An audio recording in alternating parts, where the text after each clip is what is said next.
வாரிசு அரசியல் அப்படின்னாரு. உடனே நான் என்ன சொன்னேன், நீங்கள் வாரிசு இல்லையா என்று கேட்டேன்.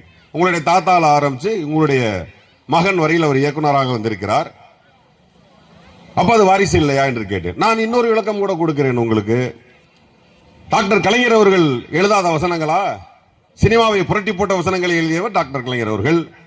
அவருடைய புதல்வர், தற்போதைய முதல்வர் நம்முடைய தளபதி அவர்கள் கிட்டத்தட்ட 3-4 படங்கள் கதாநாயகனாக நடித்தார், 2 சீரியல்கள் நடித்தார், பல நாடகங்கள் நடித்தார், மக்களுக்கு தேவையான எத்தனையோ நாடகங்களை தெரு தெருவாக நடித்தார்.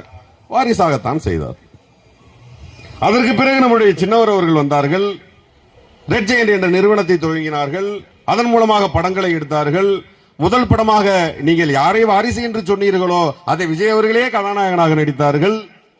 பிறகு அவரே கதாநாயகனானார், அரசியலுக்கு வந்தார். அவரை பார்த்து நீங்கள் ஏன் நீ சினிமா வாரிசாக வந்தா என்று கேட்கவில்லை. நீ எதுக்கு உங்க தாத்தாவும் அப்பாவும் படம் எடுப்பாரு, நீயும் ரெட் ஜெயின் ஒரு கம்பெனில படம் எடுப்ப, நான் குருவின் ஒரு படம் நடிக்க வேண்டிய அவசியம் இல்லை, இதானே சொல்லியிருக்கணும் விஜய் அவர்கள். ஏன் அங்கே மட்டும் வாரிசு இல்ல? இந்த கேள்வி வருமா வராதா?